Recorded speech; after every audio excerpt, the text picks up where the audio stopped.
ഇന്ന് അനേകർ പറയുന്ന ഒരു ഒഴിവുകഴിവാണ് ഐ ആം ടു ഓൾഡ്. ഞാൻ വളരെ പ്രായം ചെന്നിരിക്കുന്നു, എൻ്റെ സമയമെല്ലാം കഴിഞ്ഞിരിക്കുന്നു എന്ന്.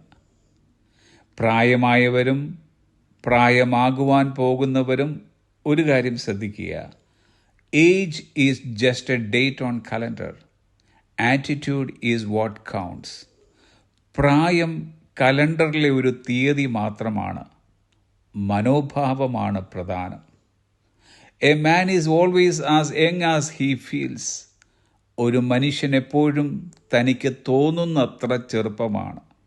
U can be old at 25 and young at 80. നിങ്ങൾക്ക് 25 വയസ്സിൽ പ്രായമാകുവാനും 80 വയസ്സിൽ ചെറുപ്പമാകുവാനും കഴിയും. നമ്മുടെ മനോഭാവമാണ് സർവപ്രധാനം.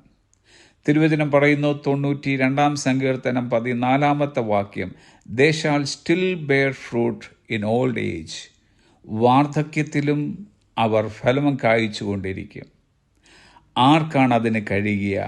വാക്യം 13, യഹോവയുടെ ആലയത്തിൽ നടുതലയായവർ ദൈവത്തിൻ്റെ പ്രാകാരങ്ങളിൽ തഴയ്ക്കും.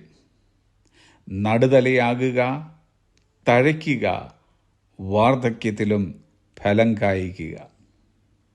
വാർദ്ധക്യത്തിലും എന്ന് വച്ചാൽ ചെറുപ്പത്തിൽ കർത്താവിനായി ചെയ്തു പോരുന്ന കാര്യങ്ങൾ വാർദ്ധക്യത്തിലും തുറന്നുകൊണ്ടേയിരിക്കുക എന്നർത്ഥം. We should value our time more. നമ്മുടെ സമയങ്ങൾക്ക് നാം കൂടുതൽ പ്രാധാന്യം നൽകണം. മാർഗരറ്റ് ഡീലാൻഡ് ഇങ്ങനെ പറഞ്ഞിട്ടുണ്ട്, as soon as you feel too old to do a thing, do it. Start by asking yourself, if not me, who? If not now, when? ഒരു കാര്യം ചെയ്യുവാൻ നിങ്ങൾക്ക് പ്രായമായി എന്ന് തോന്നിയാൽ ഉടൻ അത് ചെയ്യുക. നിന്നോട് തന്നെ ചോദിക്കുവാൻ ആരംഭിക്കുക, ഞാൻ അല്ലെങ്കിൽ പിന്നെ ആര്? ഇപ്പോൾ അല്ലെങ്കിൽ പിന്നെ എപ്പോൾ? നമ്മിലെ ജീവശ്വാസം നിലയ്ക്കുന്നത് വരെ ജീവിതത്തിലെ ഓരോ സമയങ്ങളും വളരെ പ്രാധാന്യമുള്ളതാണ്. ജിം എലിയറ്റിൻ്റെ ആ മനോഹരമായ പ്രാർത്ഥന, I seek not a long life but a full one like you Lord Jesus. ഒരു ദീർഘായുസല്ല, കർത്താവായ യേശുവേ, അങ്ങേപ്പോലെ ഒരു നിറഞ്ഞ ജീവിതമാണ് ഞാൻ ആഗ്രഹിക്കുന്നത്. ഒരു നിറഞ്ഞ ജീവിതം സാധിക്കണമെങ്കിൽ ഒടുക്കം വരെയും കർത്താവിനായി ഫലം കായ്ച്ചുകൊണ്ടേയിരിക്കണം.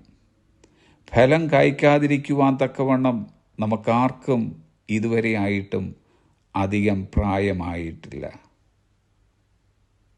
Have a blessed day.